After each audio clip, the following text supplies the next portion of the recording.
Well, it looks like Mr. Beau is ready for that Kincaid.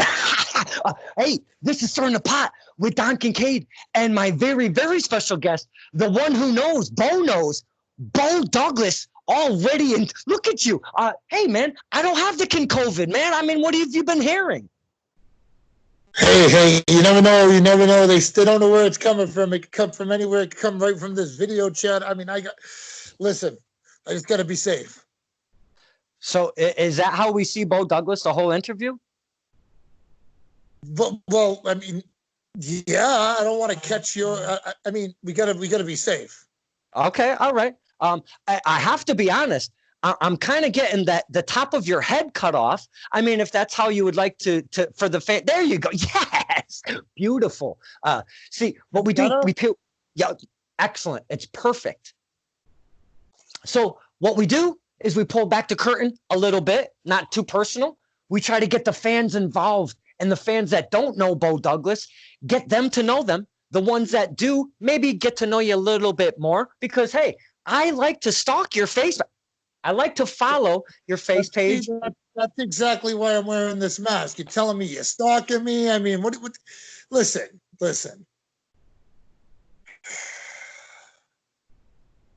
You know, I'm going to trust you here. This is for the fans. You said this is for the fans. I'm going to trust you. But Kincaid, look. All right. What do you need to know? If I cough at least one time, you can hang up. You could do whatever you like. If I do cough, but I have a tendency to cough, so I don't have the Kincaid.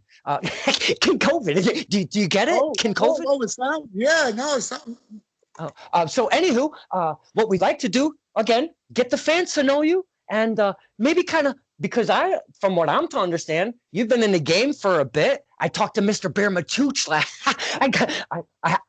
never mind. I talked to Mr. Bear Matooch. We had a great conversation. So now I don't like to do the normal stuff. I don't write nothing down. So bear with me, please, because I could go all over the place. First off, welcome. You're good through the Kincaid, the whole thing, right? Of course. Okay. All right. Got to make sure, because Beau knows. That tagline, I am so curious ever since the day I met you. Where did that tagline come from? How could you? Really? Yeah. You have to explain to us, the fans.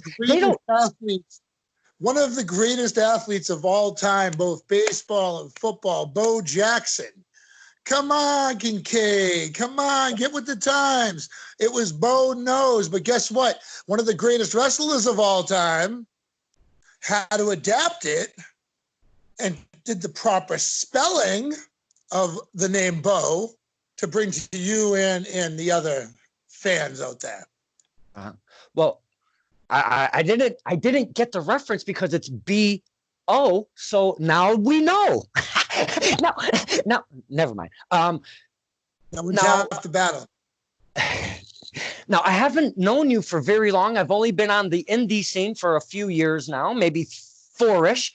But the first time I did meet you was at Test of Strength Wrestling. Holy crap, what a fantastic time. Hey, I've got the merch. The merch. You're wearing the merch right there. That's the merch. That's for the crossover brand. Test the Strength Bell Time Club. The Heel Harder.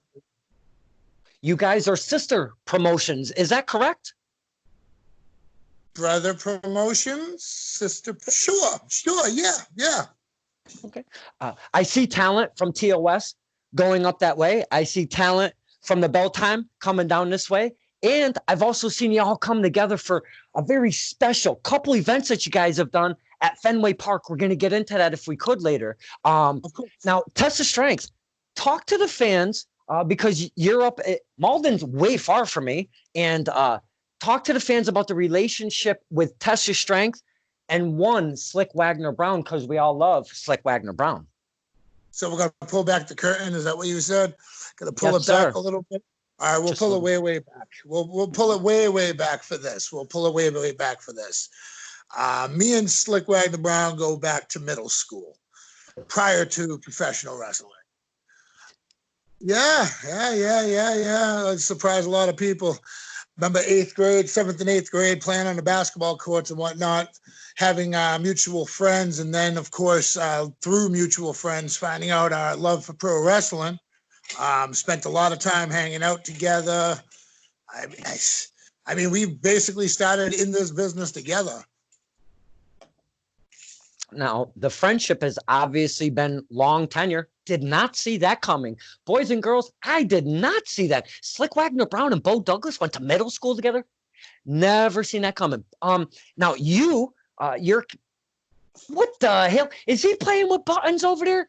He doesn't want us to see that beautiful face. He just disappeared on us. I hope he didn't hang up. Are you there, Mr. Douglas? No. It looks like I'm having weird video problems. Sorry about that. My internet connection's been crazy.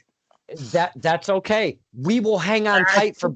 I think it's because people didn't want to know how close me and Slick were.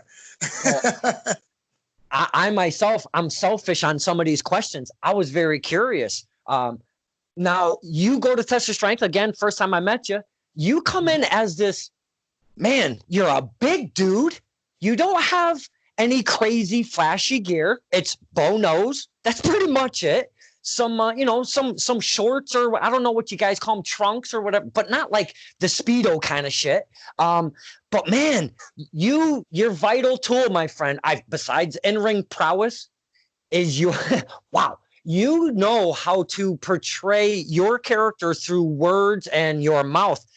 Take us on a ride, because I love to figure out on how the men and women in our industry get to that point.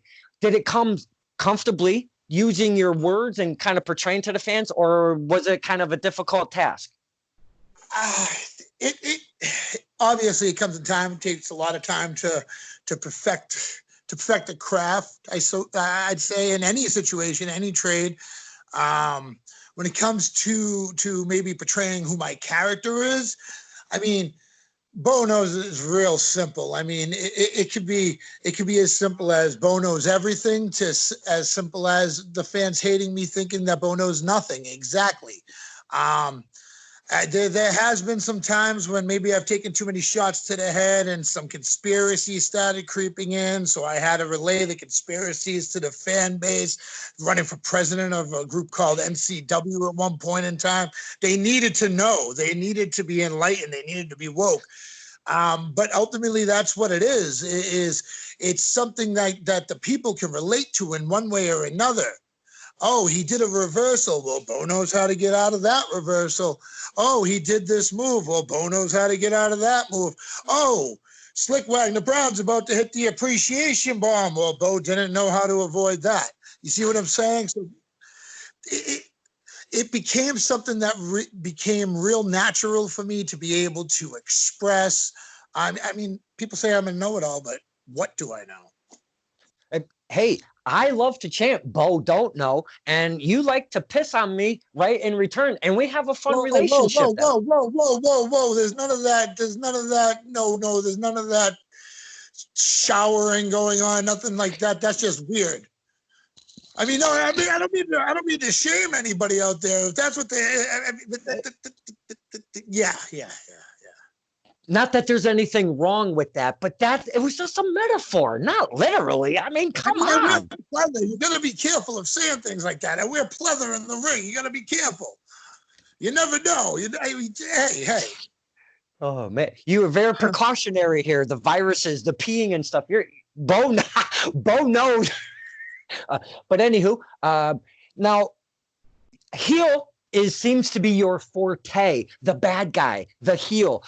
Something Beau has always carried with him in his career. I'm just me. I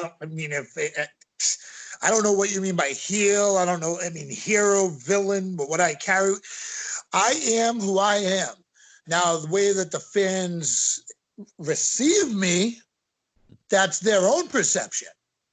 And of course, they all love me. I mean, obvious. Oh, I got gas on that one. Now, no disrespect, sir. because I know we're going to see each other sooner than later once all of this shit is over. And I don't want to be on the wrong end of anything that Beau knows. I don't. No. Very simple, though. Blue, regular kind of lettering. The Beau is big because they got to know who Beau is. How come nothing flashy? How come nothing crazy? Very simplistic, black, blue. And has that been kind of your gimmick all along? I'd say yes and no. The black and blue colors have always been colors that I've actually felt really strong about, just the contrast of them. There's one, so it's pulling back the curtain again.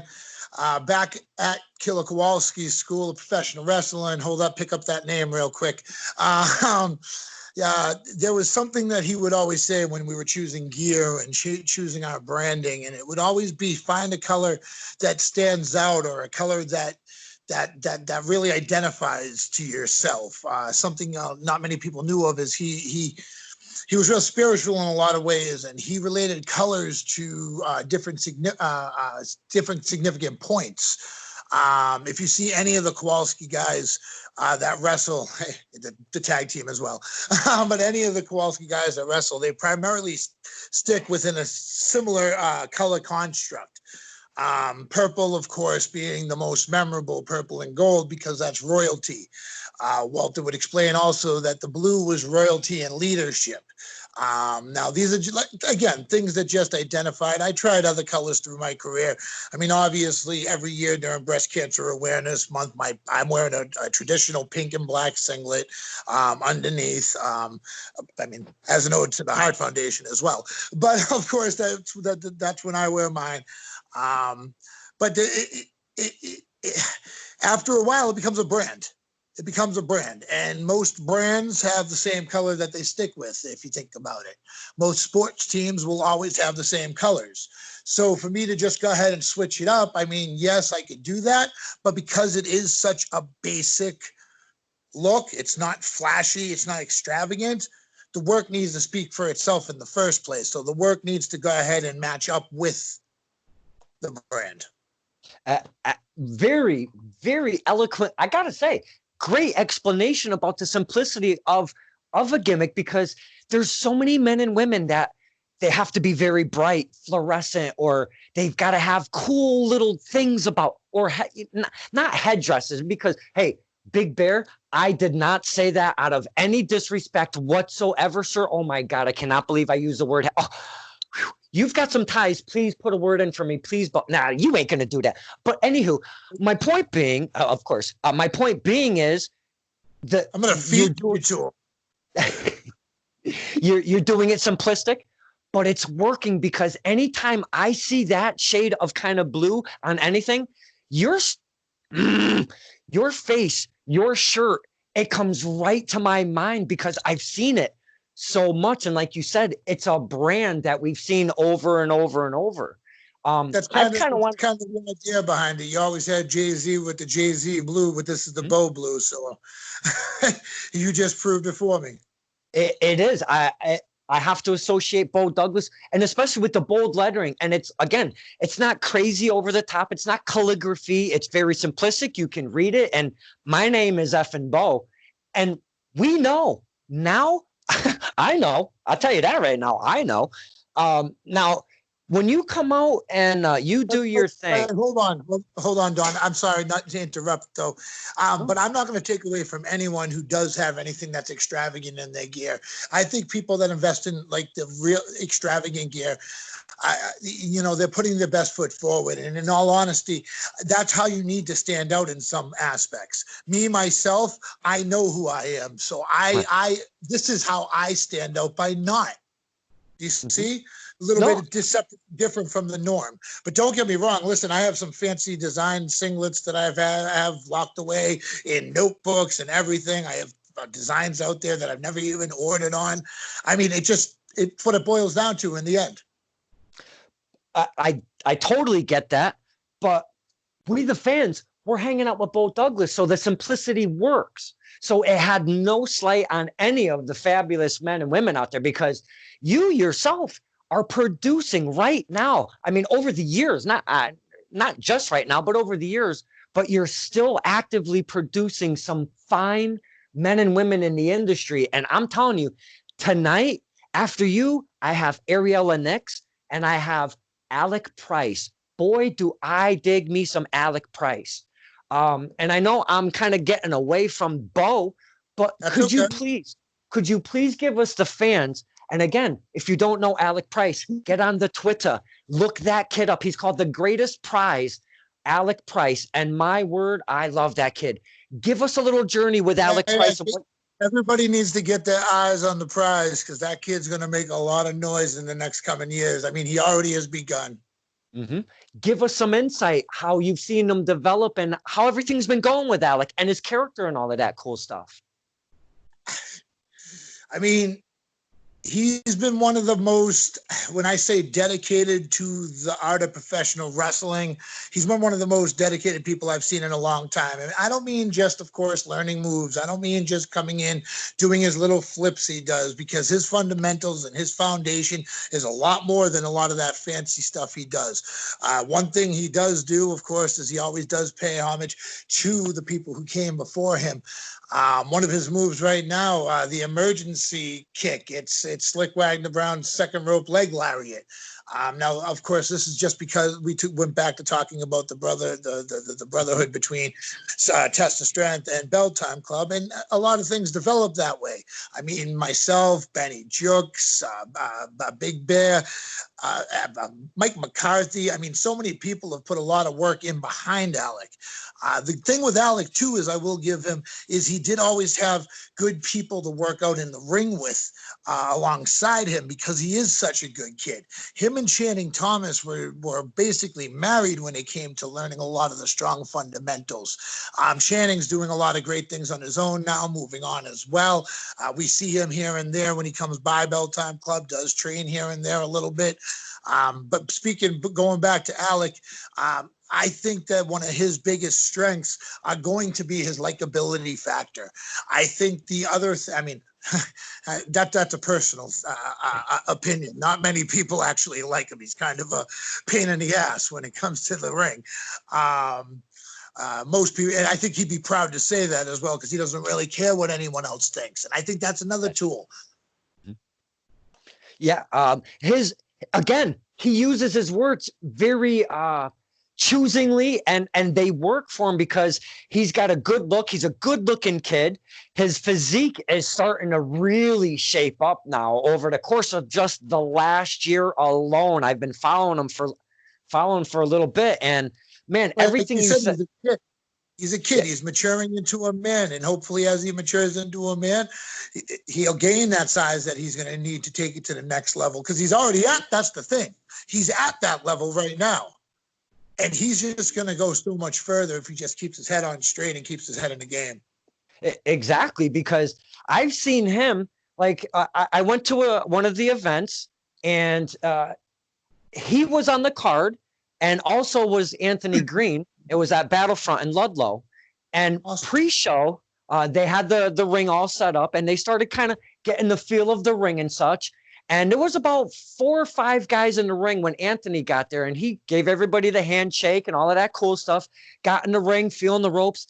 Those 4 or 5 guys, including Alec, were in that ring, and I'm going to say a good, 30 to 45 minutes, messing around a little bit. But it was really cool because from a fan standpoint, I got to watch Anthony Green pass some cool shit down to the younger guys, and they're like doing some sweet little chain stuff, and Anthony would be going like, that was cool.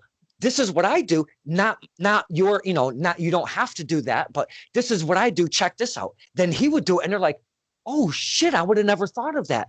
So look at that. Goosebumps as I speak about it, sir. I love fucking wrestling, and to see that shit right there with a young Alex. Don't call him Alex. A young Alec. Big Cal Stevens, Johnny Chill, Anthony Green, just hanging out and doing that stuff. My God, that was very special. They will always, and anyone who's anyone in pro wrestling will always tell you that there is no end to the amount of learning that you could partake in when it comes to wrestling. AG, he's another one I'm going to go ahead and give a little bit of praise to. I mean, what he does for the younger generation, he gets people out there. He makes sure that they actually understand what's going on, and to be at the level that he's at now, and to be still so level-headed and willing to help the younger guys, the younger generation, the guys coming up, it just does leave a lot of hope. It really does. It leaves a lot of hope for the guys like me who have been around for a while. It leaves a lot of room to wiggle. I mean, he has the opportunities that he's running that company now, the Dragon Gate USA, and he's giving a lot of young guys and people who aren't in the area exposure here in the Boston area as well.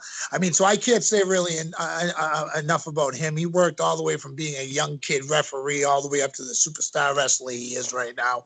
And I do know that Alec is very fond of him when it comes to some of his ring work. Maybe also the two arm pieces he brings to the ring too, but that's beside the point. The honeys are an added bonus for all of us. I mean, holy cow. But like you... I was saying that was Alec. I was saying Alec was really into them. It doesn't matter anymore. But yeah, I mean, there is not one person. And, it's a good brotherhood, sisterhood behind the curtain of many of the men and women in the industry right now. And I have never even heard a hiccup of a bad word about Anthony Green, not one single time. So everything you've said, I've almost heard, but man, you just added on a couple more elements and things like that too. Like the fans right now, they might not hear that kind of stuff. Fans, they seem to think that they know it all, the lingo, the inside stuff, and they read the dirt sheets and they have all the answers, but we don't. And this is why I do. I want to be a fan. I want to be surprised. I don't want to know. Or look at it from the flip side. Isn't it good to sometimes think and then get smacked in the face and find out you had no clue whatsoever? Yeah. Another thing, just saying. You have a great mind, the psychology, the way you speak about the younger generation is just, I feel the love right there, Mr. Beau Douglas. I don't want to mess nobody's name up. Holy cow. Because I'm a thin guy. I don't need to get wrecked around. But I told you I'll feed you the Big Bear. Yeah, you already got him on the hat. I know where to find him. I know the woods he hangs out in. I can just drop you right off. Let's not remind Big Bear about those kind of things, please, sir. But I want to get back to Beau Douglas because your mind is just amazing, just the way you're speaking. Please take us back because now we're going to get into some Beau Douglas action. You talk Killer Kowalski. Bring us to those times. I would love to hear some of that journey. Yeah. All right. Well, we'll start off with it actually goes back to bringing up Slick. Me, Slick Wagner Brown, with 15-year-old kids, and there's a fundraiser in our hometown of Somerville for the police. And I'm 15, Wagner's 16 at the time. It's over the summer. And a friend of mine who worked at a convenience store had free tickets, obviously, to the fundraiser. He not obviously, but so he didn't really care too much about the wrestling. He made a donation, and he gave me and Slick those 2 tickets. Now, there had been some independent wrestling over at a place called Good Times. Many people know about it. We don't need to talk all about that, but it wasn't really, it wasn't on the regular. It wasn't all the time. So, I mean, this was kind of a big deal. Plus, you have Killer Kowalski's name attached to it. And Killer Kowalski was someone who I'd always heard my father talk about with Haystacks Calhoun and everyone else. So I'm like, all right, cool. I'm going to check this out. In going to that show, we ended up getting there a little towards the end of it. Just because it was the day of the event that we got the tickets, so that he handed them to us. So as we got there, we started helping with the ring and unloading the ring to be able to try to talk to Killer himself, because we had met 2 people as well that were what I thought maybe involved, but again, they were the same thing. The kid was 6'8", so I thought he was an adult, but the kid was also a 15-year-old. Mark Green, Jay Stewart. I mean, you may have met him at the Test of Strength shows. So him and his buddy Mike got us on board to do that. So then from there, we started talking with Walter. Walter then proceeded to give us his business cards. So again, here we go, little teenagers, whatever, thinking we know wrestling, big fans. Oh my God, Killer Kowalski dwarfed us. So, and I mean, come on, he sees a 6'8" teenager. He thinks that kid's going to be a monster in wrestling. I mean, now all of a sudden it's me and Slick, and he's doing the commentary, putting people over. So anyways, then of course, this is back in 95. So 95 was the lands of the giants. Wrestlers were big people back then. They still are big people, but it was less common to see someone that was under 6 feet on a wrestling show. Not to say that evolution isn't bad, and I think what people are doing now are great, even the shorter people. I don't have that advantage. I'm 6'4", so I have to talk from just an opinion. So anyways, so then I'd say about 2 or 3 weeks later, we wanted to check out the school. We just wanted to go see what it was all about. So we contacted Kowalski, and he allowed us to go by to visit to see what it was about. I don't think he knew our age either at that point. So we went, we checked it out. We got to watch a class or two. And then, of course, we spoke to him at the end of the class. And then that is when he found out how old we were. From there, so 15, 16, we're not really, we're still in high school. The school year is coming up. We still have academics, high school wrestling team, football for Slick more so than me. Slick was actually my captain on the high school wrestling team that year too. Being a friend of the captain that weighs about 90 pounds less than you, it's pretty good. You don't have to fight for weight classes. But then Walter he invited us back. He allowed us to go his classes were Tuesday, Thursday, Saturday, Sunday. He said whenever we wanted to come, we could come just to sit in and watch. It went from sitting in to watching to him letting us be around the ring.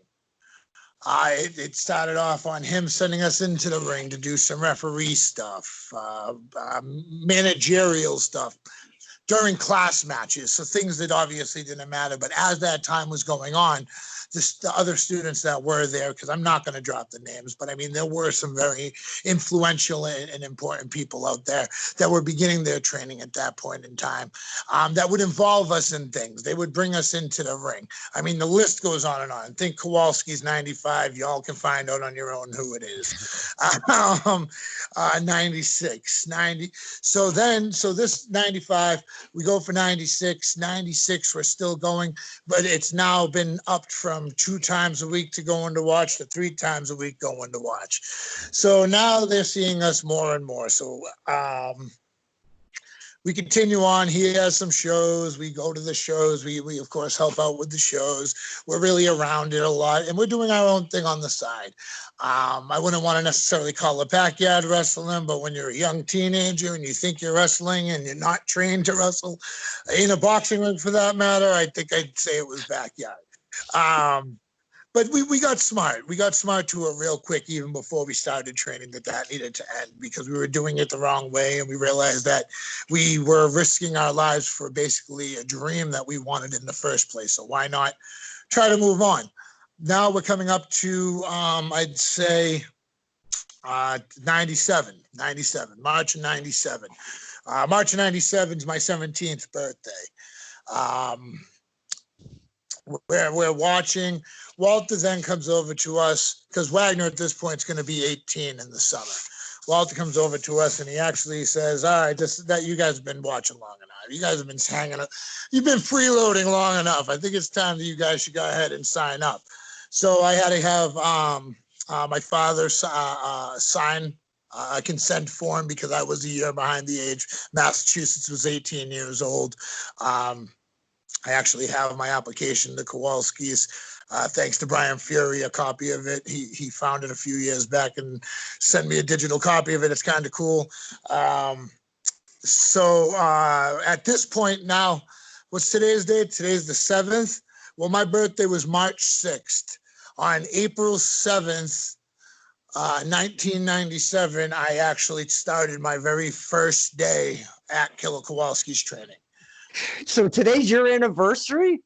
Yeah, that was kind of weird. I didn't expect that. I didn't. I accepted the date for the 7th for a reason. I thought it was because we were all supposed to be released back to social freedom and seeing people out there. But apparently this was the reason that we're doing the interview. So yeah, this would be my anniversary today. Wow, that is Um, so effing cool. And then a month later, so I waited a month after my 17th birthday just so I can get a little bit of the funding up. And then a month after that, of course, Wagner wanted to finish high school because he was a senior that year. I was a junior. And he graduated high school. On his graduation day, we went to WCW at the Garden, at the Garden. It was Nitro at the Garden on his graduation day. The very next day would be Tuesday. We went to class. Wagner signed up, and the rest is history. So along, you kept using the word we. All of this we has been you and Slick Wagner Brown coming up this whole time under Killer Kowalski. Yeah, I mean, never mind. It goes on from there, obviously, through the training and everything. Over 2.5 more years of training in the ring, coming back and forth. Slick becoming the head trainer at Kowalski's, and what was it, 2000 or 2001? I can't remember the year. So yeah, there's a long story, and there's a lot of in-betweens, but I will say too, Mark Green was there with us for the whole time, coming and watching Jay Stewart. And unfortunately, because of his own medical conditions, he wasn't able to participate in ring. But he was right there alongside us. And yep. So that's pretty much it. I'll tell you, Beau, as a fan and knowing both of you up to this point, that story, again, selfish of me, that story for me was just amazing with the Killer Kowalski getting that tutelage under such a great talent in the industry back then, and very respected by every single. You can't find nobody to talk a bad word about Killer Kowalski. So for me personally, that was special, and I hope the men and women out there that are watching right now, I'm telling you, man, look, and if you don't know, you gotta know, because Killer Kowalski has produced some amazing talent over the years. And yeah, I mean, not to cut you off, and this is just for the fans at home too, and it's not just speaking about myself or anyone else for that matter, but his lineage is basically what is running professional wrestling today. The head of the performance center in the training program is Matt Bloom, who trained at Walters. Triple H, the most notable. He runs the WWE today. And there are people from Kowalski trained era from our classes that are, that are in every major company out there. AEW, you have Frankie Kazarian still wrestling there. It just goes to show that the Kowalski lineage is one of the most respected lineages and forms of training that exist in professional wrestling.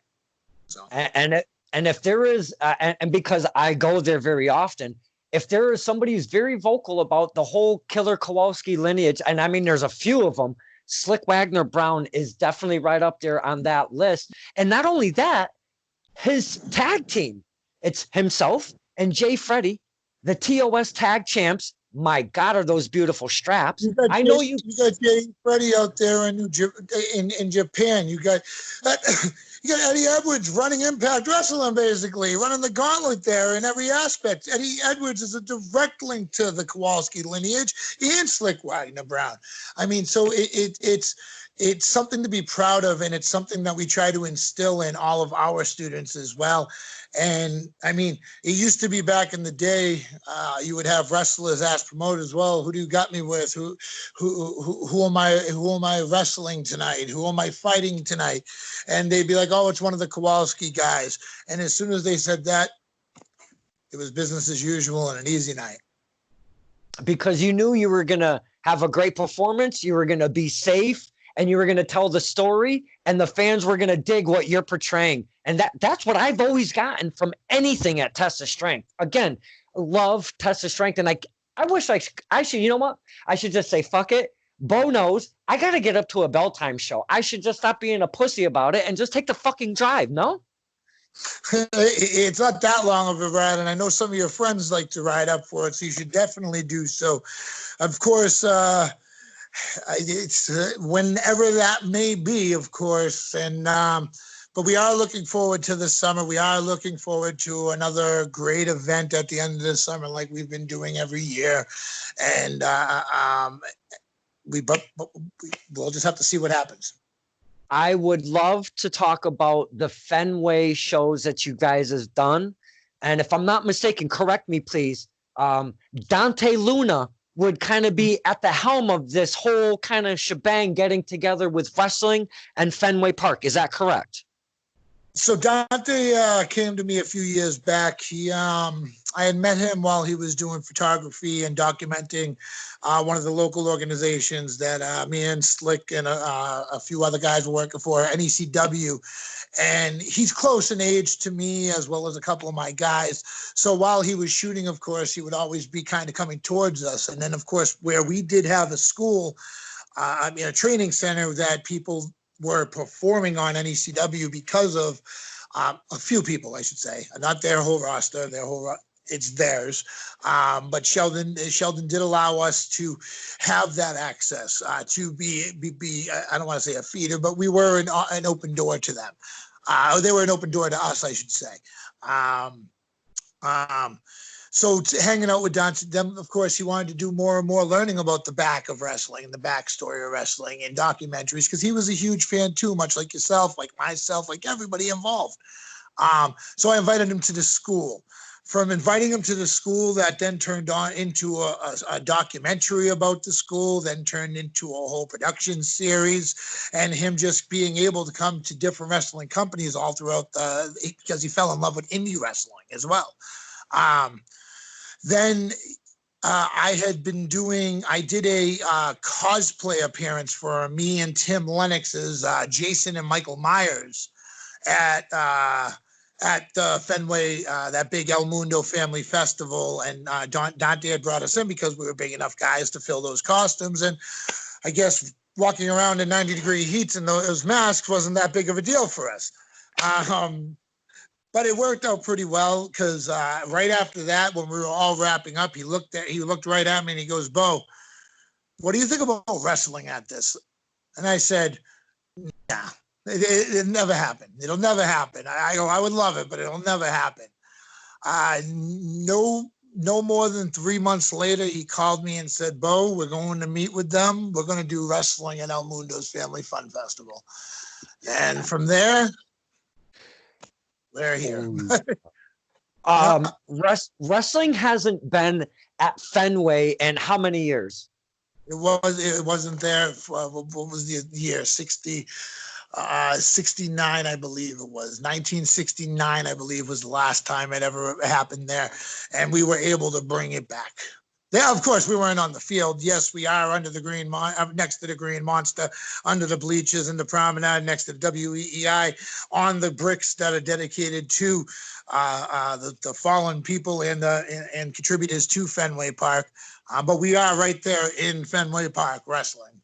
Yeah, but when I first seen the setup, is this 2 or 3 shows now at Fenway? 4. 4? Where the hell have I been?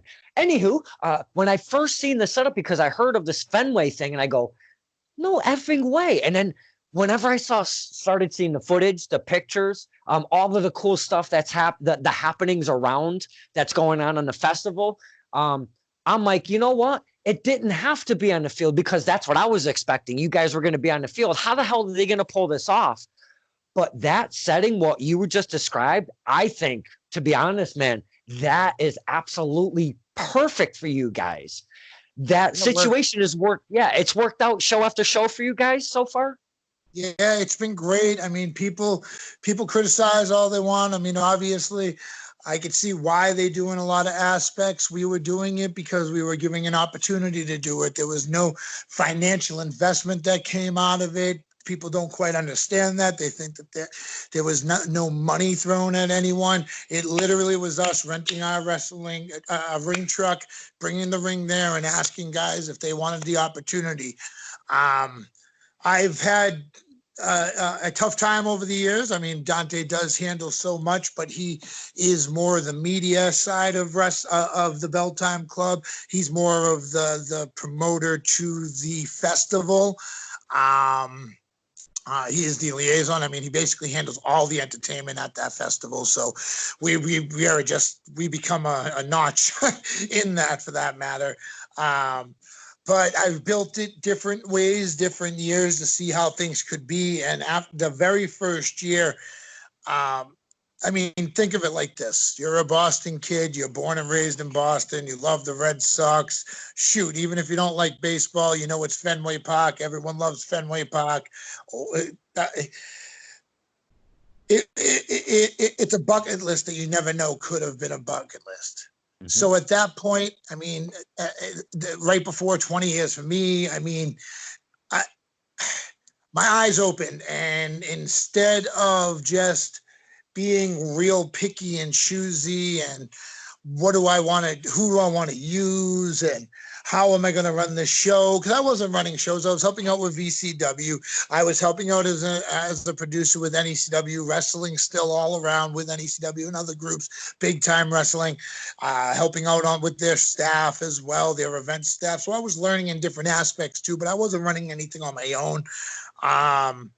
The VCW school shows maybe here and there prior with Jason Rumble, but nothing to that magnitude. So when they then tell us that we have 4.5 hours to fill, I then said, okay. And I started picking a couple people and reaching out to a couple people, and the game of telephone began.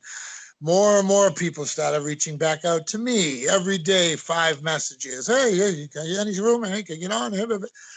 So at this point, for something I didn't think was going to happen in the first place, I opened the gates and I booked a super show per se. There was over 100 different wrestling talents on the first year. I believe it was about 125 on the second year. We did start numbering down. This event went all day, and it was literally, and at this point, I want to say it was anyone who's anyone in New England on these shows. There was a few people that missed out that we weren't able to come to terms or maybe bringing in, but anyone who as anyone was on these events. I mean, we have a couple people now who, I mean, are signed on TV that were one of our main events. You had Total Loco versus Warband Hansen, Ivar from the Viking Raiders. So I wanted to give it back. That was my way of giving back to New England wrestling. Everybody who had ever done anything for me, there wasn't much I could do to give back. And I feel like this was a way for me to give back. The second year, I then decided, okay, I want to showcase. And not that I want to showcase wrestlers, I want to showcase each of the New England wrestling promotions that were available in any area. So I reached out to every single one of them, and we had matches from each and every single one of them, whether or not they were officially endorsed matches. Matches did take place representing those groups, because I really feel like it's a collective. It's better to build bridges than burn them. I mean, never mind trying to rebuild a bridge. And then from there, we just continued on with the people that stayed true to it, stuck around throughout. And then we just, what was it, last year, we started running our shows on our own besides Fenway, which did give us a little bit of a base to be able to spend a little money on Fenway this past year, because we had the base from our shows. This year, of course, nothing is going on. We do have a tentative date and agreement that we will be there in August. We are just waiting for all the confirmation and for the government to say, hey, you can wrestle again. Now, the men and women that get that green light to get on those bills just have to be awestruck when they get to Fenway Park. They walk through those gates and they're like, Wait, there's wrestling here? I'm wrestling here today? Uh, that's got to be special for, I mean, obviously you and Dante like really kind of taking this thing to a different level, but man, everybody involved, it just got to be so cool to have all of that stuff. Like seeing the many, like you said, you're inviting so many different people, and it's got to be really cool for you to see that whole umbrella just kind of come about, man. That's got to be really cool. Seeing the people in the locker room that you never would think you would see in the same locker rooms, seeing everyone come together. I mean, it is. And I mean, this year, if it does occur, which I mean, everyone's hoping, it will be, I'm sure, a little bit different because we do have the Bell Time Club format now that we're running on when we run our shows, not the school Bell Time, but our shows. But it's still, I look back, I see the videos, I see photos, I see the group photos of all the talent in the locker room. I see when I speak to people who participated in the event and they tell me that it's like a yearly thing for them, that they come from out of town. That's their one Sunday a year. They come up to Boston, so they take that as, as one of the things that they want to do. I mean, for me, it's fulfilling. It's fulfilling. It gives a little, and that's my selfish part of it. I get something out of it that way. I get to see that happen, and I hope that the opportunities aren't frowned upon that I've been able to give to people. They look like absolutely, and what I speak of on here is wrestling gives us the fans and you guys and girls as performers and still fans memories that never go away. Those Fenway shows have got to be branded in your mind. Like those shits just never go away. Yeah, there's so much footage that just floats around continuously. I mean, we do have that Binging with Bell Time Club campaign going right now. So check it out at what is it? Facebook.com/Bell-Time Club. You can see every single match. Almost 100 videos up there from all Bell Time Club events. Nice. Now, do you take your storylines from Bell Time and incorporate them into the Fenway shows, or is it just separate? Sometimes it all depends. I'd say the Fenway shows are more festival type shows, festival type events. Some people have carried over their feuds and brought them to me and said, "This is what we're doing in another place. Would you allow us to do it?" And I say, "Yeah, why not? Right? Why not?" It's. I'm not Vince McMahon at Fenway Park trying to tell you what you need to do and what you can't do, except for break things and break the bricks and disrespect the building. I mean, that's pretty much the only restrictions. Yeah, and of course, it is a family fun festival, so keep it family friendly.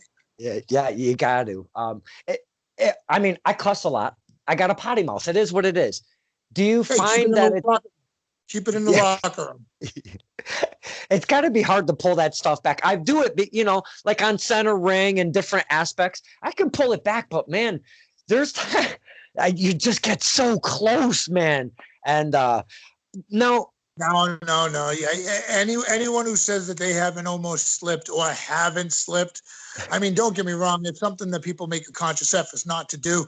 But all of a sudden, you're turning around and turning to the left, and all of a sudden, you're punched in the face. It's like, oh, fuck. I mean, that's a natural reaction. It hurts. Somebody punches you in the mouth, it's going to hurt. But, of course, you learn how to pull back. Hey, that's the performer part.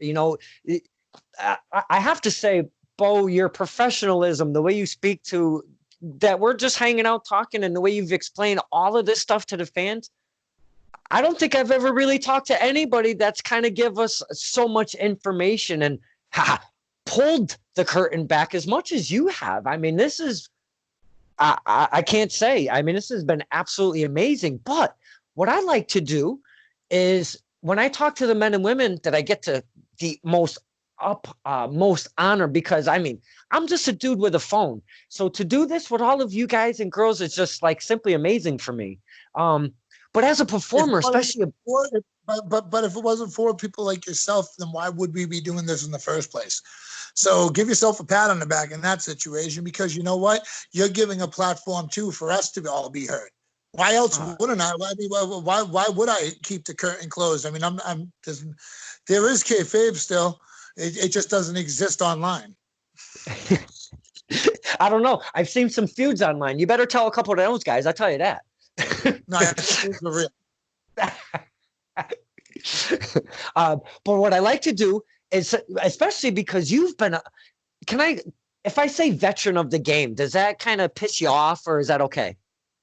The way you say it is probably better. The veteran of the game. That just means that I've been around a long time and I've gotten to do some cool things. But to call me a veteran, I mean, yes, I've been doing this 23 years. Let's just say I'm experienced. I'm a 23-year worker. I mean, that's a good way to say it.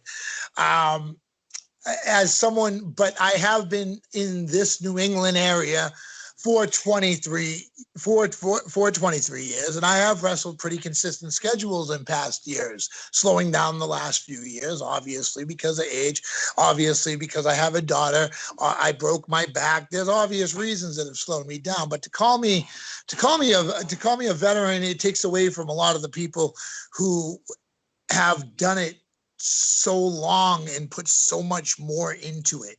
I've given my life to this business. I've given sweat, tears. I've given my body to this business, but it's been in New England. Yes, I've wrestled out of the region. I'm not a 50-mile vet, as they call it. I mean, I'm the whole area of New England. I've wrestled everywhere. If you want to call me a regional vet, sure, feel free to do so. But I've wrestled in Tennessee, in Memphis, in Nashville. I've wrestled down in Florida. I've wrestled in the Carolinas. I've wrestled in states all in between, Kentucky. I've wrestled in Ohio, Pennsylvania. I mentioned Pennsylvania. It doesn't matter. Basically, but it's not like my name's synonymous to those areas. It's not like I would be known generally because of those areas. And I think the only thing, if you want to say vet, I mean, I'm not going to take offense to it, but I consider myself someone who's been somewhat relevant in working for 23 years. And to say that is a feat on its own, because with what you guys and girls put your bodies through, 23 years in the business is not always seen a lot, because I mean, yeah. Every old grumpy vet, I hate everything. No flippy doos, none. You can't be doing flippy doos off the top rope and then drop kicking a dude in the mouth to get up and punch him in the face. No, listen. You have to evolve. The business evolves. Everything evolves. And to sit back and just say that you're the number one expert or the number one vet in something, it's just very narrow-minded. I still go after my matches to individuals that may have not been around as long, but they have done more than I have, and ask them what they thought of the work I did. It goes back to just having the respect for knowing your role, knowing your place, knowing who you are and what you've done and what you can contribute, and also respecting those who have done more. The dedication of the respecting the game in one Beau Douglas is very, very evident, man. Again, I've never talked to anybody that speaks the way. I mean, everybody has a respect, and I get that, and I'm not slighting anybody I've ever talked to, but you've been in it a bit longer than a lot of the men and women I've talked to. I've even talked to men and women that are just starting, less than 10 matches, maybe 4 matches. I mean, so you sharing like that has just been excellent. As an experienced wrestler, do you still watch wrestling? I'm very curious on that one, because that's something I like to gauge. Do you go to the WWE, AEW, or do you like to keep your eye on the pulse of it all? Well, you can't keep your eye on a pulse unless you're watching a screen in a hospital. But yes, I keep my finger on the pulse of it all. I obviously, with having the guys and girls that we're training, coming with this more hybrid type style of the old school mixed with a lot of the new school elements. There's a lot that I watch. And I think that in wrestling, it is like the old saying about, they say 5-ring circus. I said seven-ring circus. That's 7 different opportunities to have 7 different styles of matches. That's 7 different techniques. That's 7 different elements that you can bring into a show to keep someone engaged from top to bottom. I mean, yes, do I hate seeing something that's a one-tone show that has nothing character-wise, no storyline, no psychology? Yes, I hate that. Do I like seeing something that's all over the top and all ridiculous? Oh yeah, completely. But if a promotion runs a show correctly, then they're going to be able to bring in all the different styles. And there's that old saying, everything, like I said, everything's, we have to evolve, right? Well, one thing I'd say for sure, it's evolve or die. I mean, if you don't evolve in this business, then you're just going to get left in the background. Just like you said, the old grumpy guy, get off my lawn kind of dude, where my way is the way. And I talk to so many, and getting that experience from one place to another. And it's not like you have to go to like 30 different schools. If you want to, that's fine. But gaining different ideas, psychology, ring work, gimmick work, promo work, they all offer something different, and this time today, go ahead. Here's the thing. The fundamentals should always be the same. It's just the style that you add to it that makes it different. If somebody doesn't have strong fundamentals, then I could just barely not care about watching a match altogether. Absolutely, because I mean, what's all the glitz and glamour without, like you're saying, what's going on in the ring? That's what it's really, the big point is right there. There's guys that can wrestle, but that don't talk very well on the mic. We see it on WWE all the time, So if we, the fans, wanted to find Beau Douglas, Bell Time, or anything associated with such, tell us, the fans, how we find you guys on the Twitter, face page and such. The Google machine. In the Google machine, you mean? So you can always go to, I'm right there on Facebook, facebook.com/Beau knows. I'm also on Twitter, plus on my Instagram, it's under Dynasty BD. I'm not sure of the URLs. You can go ahead and find them out for me and put them on the bottom of the screen for everyone to find. I mean, listen, I'm good at this stuff. I'm just not that good. The tech savvy part, I find, isn't always in everybody's forte. Yeah. I wish I could give you every URL that exists. I can't remember my phone number. Beau Douglas, your time has been extra valuable for me today. Again, being selfish, but I am so glad you spoke the way you did and gave the fans a complete insight that we would never have had. And I cannot thank you, really, and I'm truly heartfelt, cannot thank you for your time today. Well, thanks for having me. I do appreciate it. And honestly, I'm sure you're going to hear plenty of more interviews of people in gimmick and growling and snarling and telling you they're going to kick your butt and everything else. But, when we have a platform to speak on and being in the situation we're in, I think it's good to let the people know out there why we do what we do. And it's for you, the people. That's exactly why I do this, because you want to know why? Fucking Beau knows, man. The guy knows. I can't take it away from him now. I mean, if I start yelling, Beau don't know, I deserve anything that he gives me from here on out, I tell you. I'm going to hold you to that. Remember that. There is one thing that, before I let you go, there's only one a memory that's, again, those memories that stick in my one little brain cell. We're at Test of Strength, very, very intimate setting. You were in the mix of some kind of multi-person thing going on. You got eliminated or whatever. There's always a brawl at Test of Strength, man. I don't know.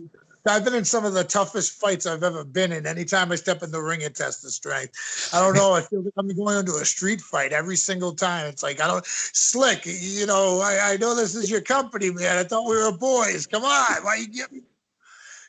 Oh, shit. Oh, God. You know what, man?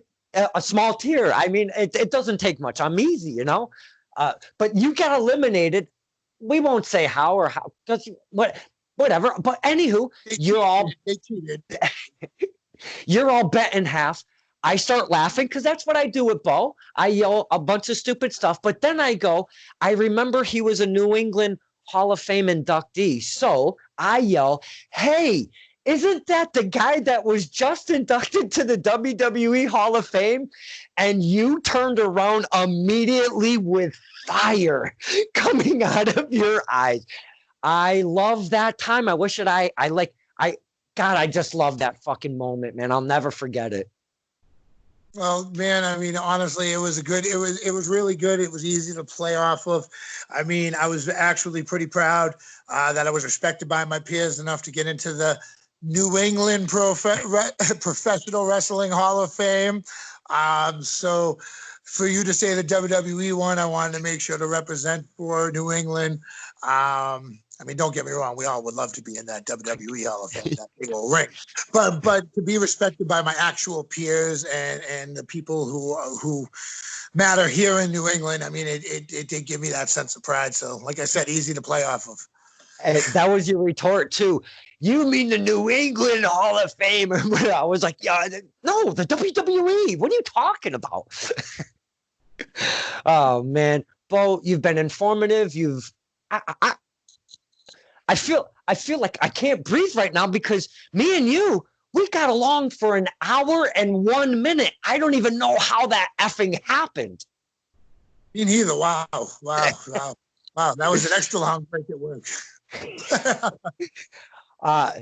Boys and girls, look up Beau, look up Bell Time Club, the brother promotion of Test Your Strength, because I talk a lot about Test Your Strength. We're brothers and sisters, don't worry. You don't have to put a gender on it. It's been an amazing time. Hey, it's an everybody promotion, but they kind of get it together and make it really, really work.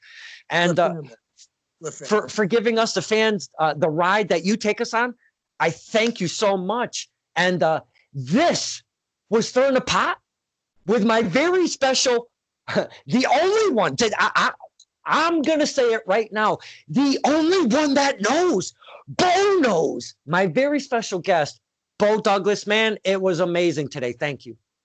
Thank you very much. And everybody out there, stay healthy and stay safe and smart during these weird times. And hopefully we'll be seeing you guys in the ring again soon.